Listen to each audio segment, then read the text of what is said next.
Olá pessoal, eu sou o pastor messiânico Jonathan e estamos aqui trazendo mais um vídeo do nosso canal que tem por nome Evangelho Judaico Bíblico, e também esse vídeo será em breve postado lá na página Pregador da Última Hora no Facebook, certo? E também quem quiser entrar em contato comigo, o meu Facebook é José Jonathan da Silva Oliveira, ou colocando apenas o apelido Pastor Jonathan, você vai poder entrar em contato comigo a hora que você quiser. Gostaria de pedir a você que deixe o seu like, se inscreva em nosso canal, compartilhe para que mais pessoas possam ouvir o Evangelho do primeiro século, para que mais e mais pessoas possam se aproximar do seu Criador através do Evangelho Apostólico Judaico, ok? Então, vamos agora desde já para o capítulo 7 da nossa série Epístola aos Hebreus. Fiquei assim, meus amados, algum tempo sem postar, alguns meses, não é verdade? E infelizmente, por que fiquei esse tempo? Precisei descansar um pouco a mente, estava muito perturbado, então acontecendo bastante coisa e graças a Deus estamos melhor de saúde e agora podemos assim trazer os vídeos novamente para vocês, certo? Então vamos aqui para o primeiro versículo do capítulo 7. Esse capítulo ele tem um total de 28 versículos. Iremos hoje estudar ele em sua plenitude, ok? Então, vamos dar início. No capítulo 6, nós estudamos acerca de Cristo ser o nosso sumo sacerdote, aquele que entrou no céu para interceder por nós. E já no capítulo 7, iremos entender a tipologia de Melquisedeque, a simbologia que há por trás do sacerdócio de Melquisedeque, representando a Cristo. Quem foi Melquisedeque e aonde podemos encontrar algo sobre ele? Você irá encontrar algo sobre Melquisedeque ou Melquisedeque no livro de Gênesis, Bereshit, capítulo 14. A partir dali você vai ver Abraão dando assim os seus dízimos a Melquisedeque, e a partir dali o maior foi abençoado pelo menor. Então, vamos ver o que diz aqui o capítulo 7. Porque este Melquisedeque, que era rei de Salém, sacerdote do Deus Altíssimo, e que saiu ao encontro de Abraão quando ele regressava da matança dos reis, e o abençoou.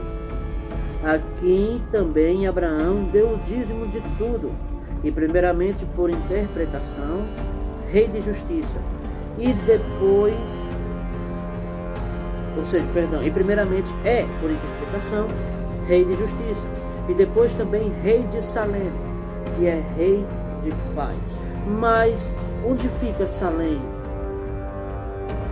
Se formos parar para estudar um pouco a história aqui, vamos ver que Salém nada mais é do que Jerusalém.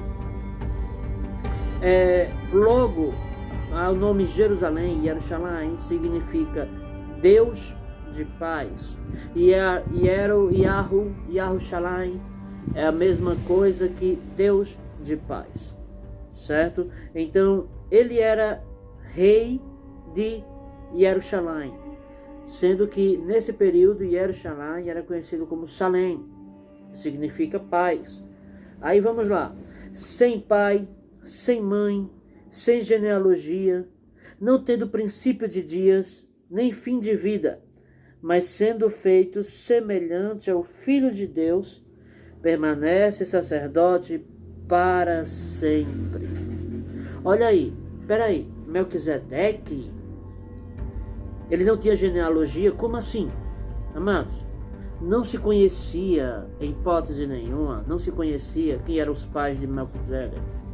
Ou seja, ele não tinha genealogia. Tudo que for falado em qualquer pessoa por Melquisedeque, sobre Melquisedeque, são meras especulações. O que é que podemos especular? É que na verdade Melquisedeque poderia ser da descendência, né, de um dos filhos de Adão por nome Sete, sendo que ele poderia ter sido o último rei da linhagem de Sete, que a partir de Sete veio Enos, e a partir de Enos começou-se a invocar o nome do Senhor. Ou seja, como era essa invocação? a invocação ao nome do Senhor era justamente adoração a Ele, culto a Ele. Como é que poderia haver essas coisas sem saber como é que Ele exigia que os seres humanos andassem? Então, até mesmo antes de Abraão, já existia as leis de Deus, já existia a Torá.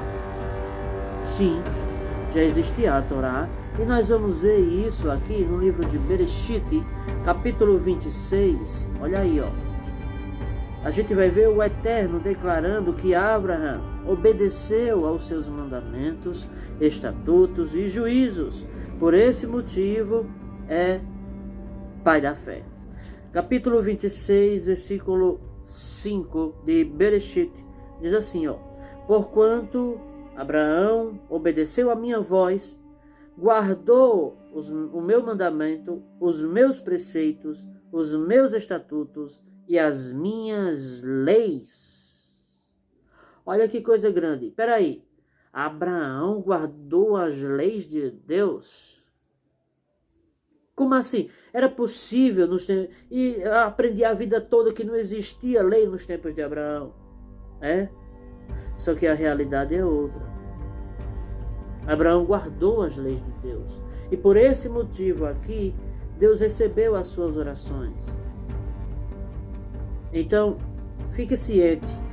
Abraão sempre viveu pela Torá. Porque nesse período já existia a Torá. Era chamada Torá oral. A lei oral que era ensinada aqui. Então, Abraão guardou todos esses preceitos, os quais ele aprendeu de quem? É possível que ele tivesse aprendido com Melquisedeque, que foi justamente a quem ele deu o dízimo de tudo que ele possuía. Aí, peraí, se ele deu o dízimo, então, como é que poderia ter sido isso? Ele aprendeu a dizimar, foi? Na verdade, foi. Aprendeu a dizimar, não foi uma questão de que ninguém lhe ensinou. Abraão guardou as leis de Deus. Isso está aqui. Se a partir do momento que Abraão deu o dízimo lá, Melquisedeque, ele estava obedecendo a uma lei do Eterno. Então, veja que nos tempos de Abraão já existia lei. Então vamos voltar aqui. Ou seja, Melquisedeque não se conhecia os seus pais. Não se sabia o dia, até hoje não se sabe o dia em que ele nasceu. Nem muito menos quando ele morreu. Tudo isso dele, ele tem uma vida, na verdade, uma vida misteriosa no seu passado. O seu passado era misterioso para todos. Ninguém conhecia o seu passado. Mas Paulo, ele vai dizer aqui no versículo 3 do capítulo 7 de Hebreus, que ele foi feito semelhante ao Filho de Deus. Como assim semelhante ao Filho de Deus? Porque o Filho de Deus, ele naturalmente veio de uma mulher, tudo bem, mas ele existia antes da mulher em quem ele veio.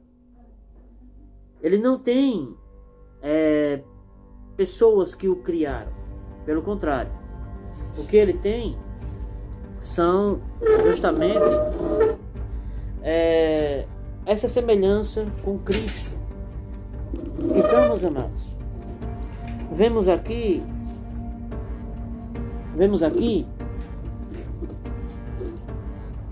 justamente que a partir do momento que ele foi feito semelhante ao Filho de Deus, o seu sacerdócio é na verdade uma tipologia para o sacerdócio de Yeshua. Entende? Então, veja o que é que vai dizer ainda aqui no versículo 4. Considerai, pois, quão grande era este a quem até o patriarca Abraão deu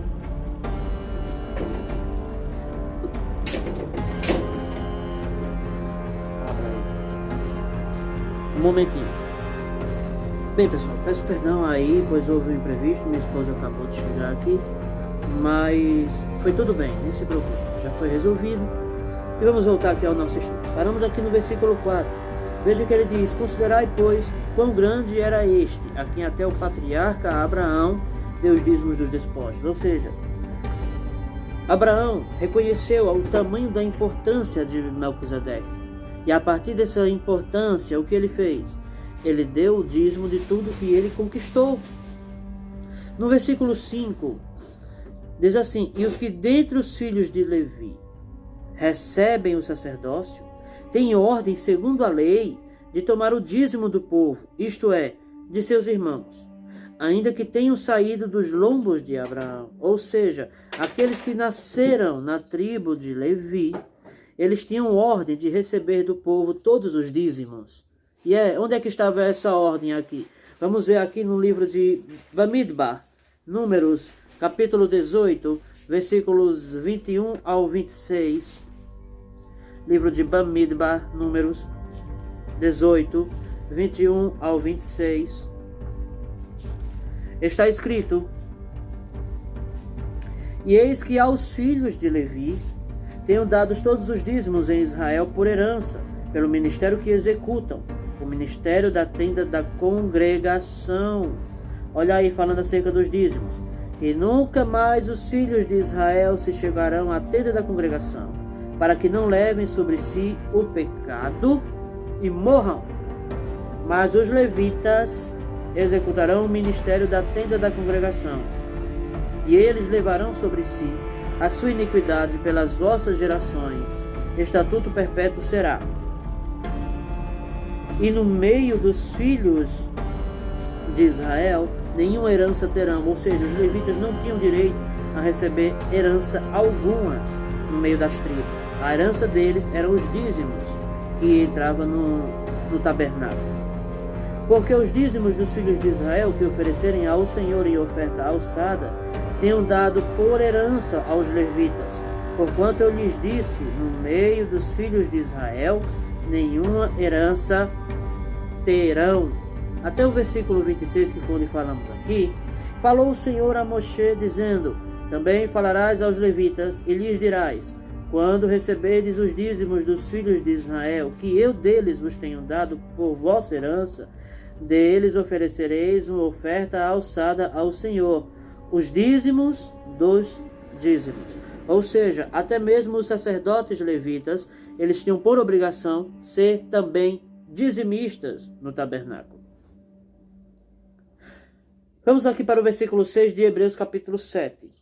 Mas aquele cuja genealogia não é contada entre eles, tomou dízimos de Abraão e abençoou o que tinha as promessas. Ou seja, o que Paulo diz aqui no capítulo 7, versículo 6, é justamente que Melquisedeque não tinha ligação com a tribo de Levi. E é justamente por não ter essa ligação que ele não foi contado na tribo de Levi. Mas mesmo sem essa ligação, ele ainda recebeu os dízimos. Por quê? Porque era sacerdote do Deus Altíssimo. Era sacerdote do Deus Altíssimo. Aí vem aqui, uma história de que o apóstolo Pedro, ele vai deixar bem claro o seguinte. Pedro, ele vai dizer uma coisa bem interessante. Olha aí o que ele vai dizer. Vou mostrar aqui. 1 Pedro, capítulo 2. 1 Pedro, capítulo 2, versículos 9 em diante, diz assim: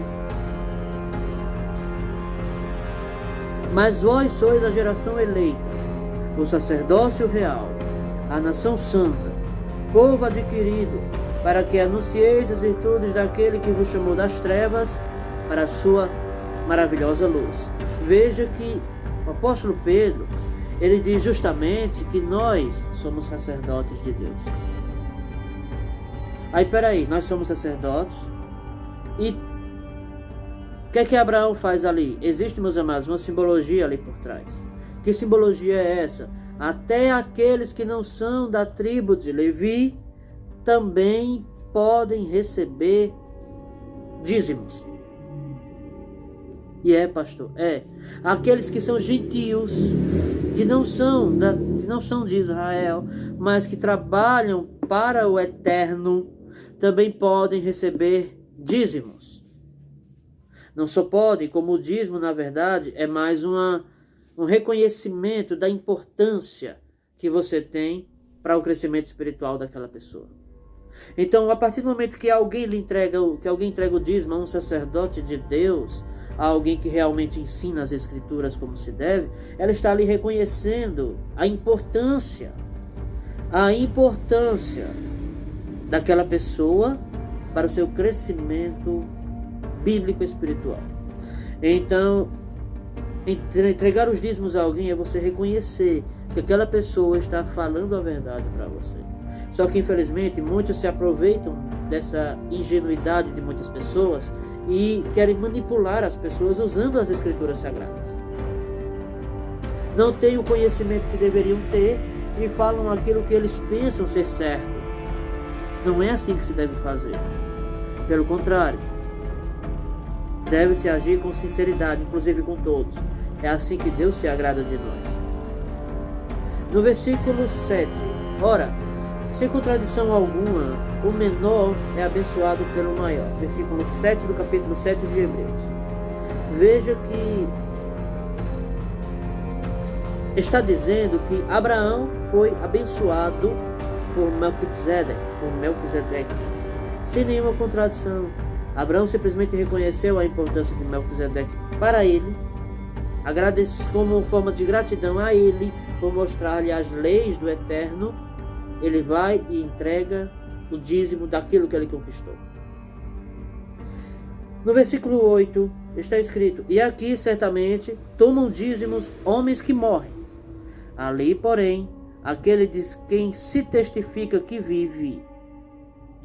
E por assim dizer, por meio de Abraão até Levi, que recebe dízimos, pagou dízimos. Ou seja, o próprio Melquisedeque pagou os seus dízimos. Olha que coisa, né?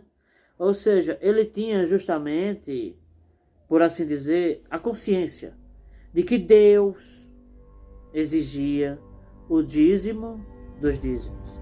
Então, ele foi abençoado como reconhecimento por Abraão e depois abençoou Abraão. Imediatamente o que ele fez?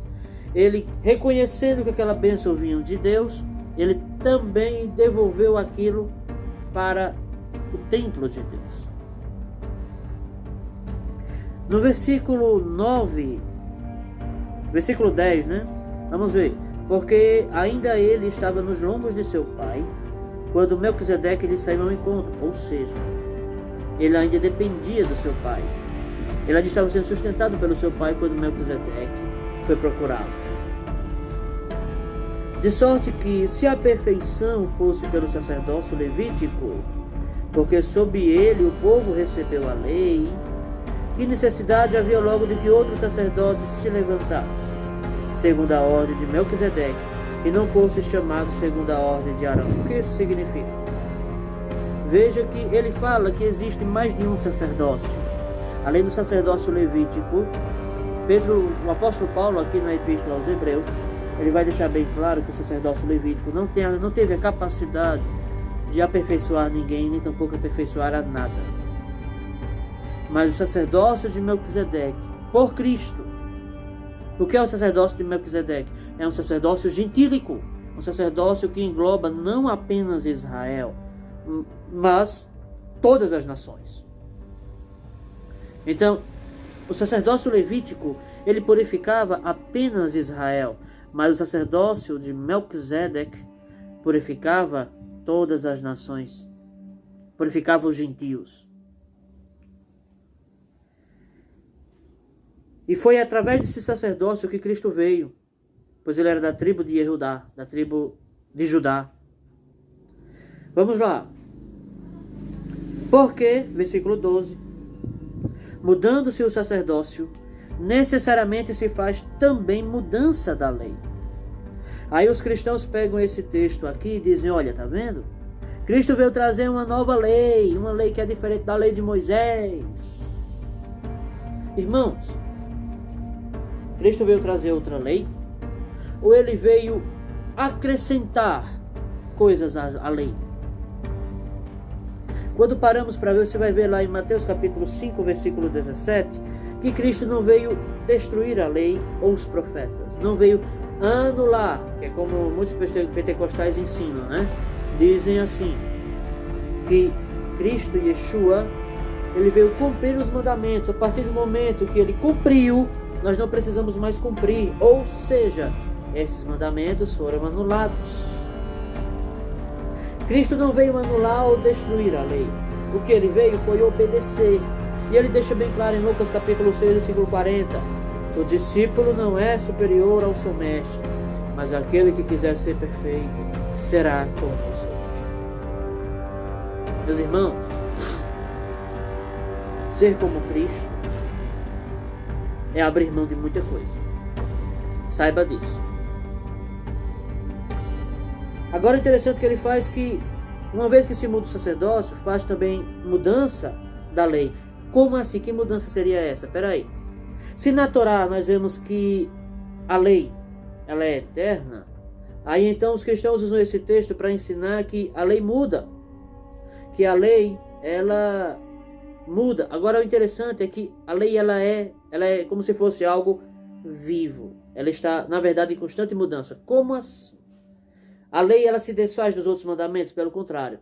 O que muda aqui é a interpretação dela. Os judeus dos tempos de Yeshua deram uma interpretação opressora, uma interpretação pesada aos seus seguidores.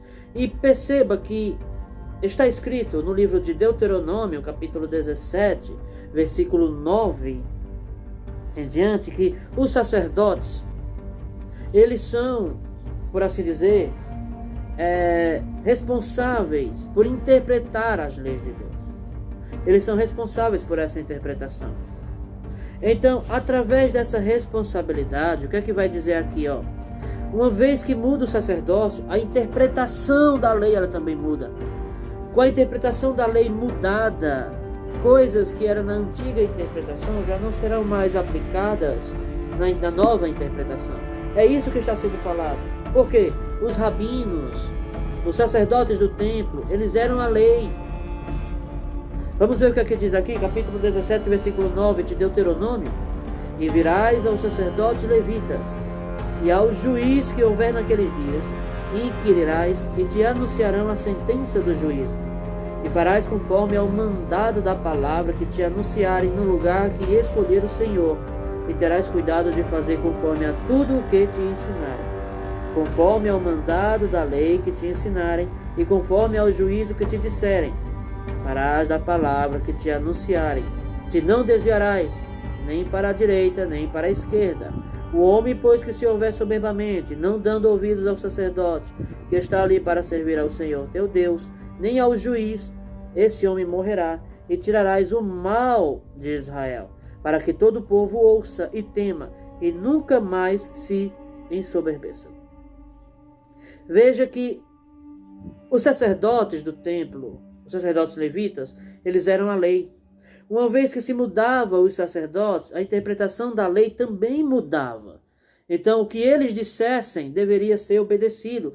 Quando o escritor aos Hebreus, que é Paulo, fala aqui, uma vez mudando seu sacerdócio, faz também mudança da lei, ele está se referindo não à lei escrita, mas à lei oral, à explicação da lei.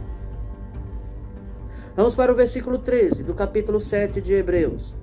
Porque aquele de quem estas coisas se dizem, pertence a outra tribo, da qual ninguém serviu ao altar. Ou seja, no versículo 14 vai deixar bem claro que Cristo veio da tribo de Judá. Olha aí, ó. Visto ser manifesto que nosso Senhor procedeu de Judá. E concernente a essa tribo, nunca Moisés falou de sacerdócio. Em outras palavras, nunca na Torá tem a história de que um judeu, de que uma pessoa da tribo de Yehudá, da tribo dos Yehudins, fosse sacerdote. Porque todo sacerdote deveria ser da tribo de Levi, não da tribo de Judá. Então existiu essa abertura, essa brecha aqui no meio de toda essa situação. Veja aí no versículo 15. E muito mais manifesto é ainda, se a semelhança de Melquisedeque se levantar outro sacerdote, que não foi feito segundo a lei do mandamento carnal, mas segundo a virtude da vida incorruptível. Lei do mandamento carnal? Como assim? A lei que serve para o sustento da vida. A lei que serve para nos dar saúde, para nos dar vida. Mandamento carnal, mandamento para o corpo, para a carne, para que possamos aprender a dominá-la. Já aqui, olha o que aqui vai dizer. Mas, segundo o poder da vida incorruptível. Ou seja, ele estava dizendo que não foi feito segundo a lei do mandamento carnal, mas através de poder de uma vida santa. Porque ele assim testifica: tu és sacerdote eternamente, segundo a ordem de Melquisedeque. Porque o precedente mandamento é abrogado por causa da sua fraqueza e inutilidade. Ou seja, o mandamento que veio antes acerca do sacerdócio levítico foi anulado. Ele está falando aqui do sacerdócio levítico, não da lei. De acordo com o apóstolo Paulo, o sacerdócio levítico foi anulado. Não a lei em si foi anulada, mas o sacerdócio. E por quê? Porque ele não teve a capacidade de aperfeiçoar nada, de santificar nada, apenas um povo. E como é que eu posso ter certeza que isso aqui se refere ao sacerdócio? Vamos lá, Ezequiel, capítulo 7, versículo 26. Olha o que aqui diz a declaração. Essa destruição do sacerdócio, ela foi profetizada pelo profeta Ezequiel, capítulo 7, versículo 6. Olha aqui o que é que diz, ó. Ezequiel 7, 26. Diz assim: miséria sobre miséria virá, e se levantará rumor sobre rumor. Então buscarão do profeta uma visão, mas do sacerdote perecerá a lei, e dos anciãos o conselho. Olha o que é que ele está dizendo. A lei do sacerdócio irá morrer, irá passar. E o que é que ele vai dizer aqui? Que ainda a interpretação dos anciãos também passará. Irmãos, isso é coisa tremenda. O profeta Ezequiel profetiza acerca da destruição do sacerdócio levítico. Vamos voltar ali para Hebreus. Hebreus capítulo 7, versículo 19. Pois a lei nenhuma coisa aperfeiçoou, e desta sorte é introduzida uma melhor esperança, pela qual chegamos a Deus. E visto como não é sem prestar juramento, porque certamente aqueles sem juramento foram feitos sacerdotes, mas este com juramento, porque aquele que lhe disse, jurou o Senhor e não se arrependerá. Tu és sacerdote eternamente, segundo a ordem de Melquisedeque. De tanto uma melhor aliança, Jesus foi feito fiador. O que é ser fiador? Pagador. Jesus pagou uma aliança infinitamente superior à aliança levítica. Agora veja que ele cita aqui o texto de Salmo, de número 110, versículo 4. Diz assim, ó: jurou o Senhor e não se arrependerá. Tu és sacerdote eternamente, segundo a ordem de Melquisedeque. Vamos lá para Salmo 110, 4. Eu li esse texto aqui na Epístola aos Hebreus. Vamos ler em Salmos. Salmos de número 110, versículo 4. Está escrito assim, ó, coisa interessante. Jurou o Senhor e não se arrependerá. Tu és um sacerdote eterno, segundo a ordem de Melquisedeque. Você for parar para ver um pouquinho aqui o Salmo 110, você verá que esse salmo ele é um salmo messiânico. Ele estará ali falando sobre o Messias, sobre o Mashiach. E esse salmo, ele deixa bem claro que o Mashiach, ele foi feito sacerdote eterno, de acordo com a ordem de Melquisedeque, Bem o que testifica a epístola aos Hebreus, não é? Mas vamos aqui para o versículo 23. E na verdade, capítulo 7, versículo 23. E na verdade, aqueles foram feitos sacerdotes em grande número, porque pela morte foram impedidos de permanecer. Mas este, porque permanece eternamente, tem um sacerdócio eterno. Portanto, pode também salvar perfeitamente os que por ele se chegam a Deus, vivendo sempre para interceder por eles. Porque nos convinha tal sumo sacerdote, santo, inocente, imaculado, separado dos pecadores e feito mais sublime do que os céus, que não necessitasse, como os sumos sacerdotes, de oferecer cada dia sacrifícios, primeiramente por seus próprios pecados e depois pelos do povo, porque isto fez ele, uma vez oferecendo-se a si mesmo. Porque a lei constitui sumos sacerdotes a homens fracos, mas a palavra do juramento que veio depois da lei constitui ao Filho perfeito para sempre. Meus irmãos, perceba que o juramento que veio depois da lei, que juramento foi esse? Juramento encontrado em Salmo 110, versículo 4. Esse juramento constitui a Cristo Jesus, Cristo Yeshua, como sendo sacerdote eterno, segundo a ordem de Melquisedeque. Então, guarde essa palavra no seu coração, que Deus possa lhe ensinar cada vez mais, lhe ajudar a entender as Escrituras. Peço a você que deixe o seu like, se inscreva no nosso canal, compartilhe, comente, deixe a sua sugestão de tema, para que mais e mais pessoas possam ouvir assim o Evangelho da salvação do Senhor Yeshua, ensinado por Yeshua e pelos apóstolos. Que Deus abençoe a todos e fique com Deus em nome de Yeshua.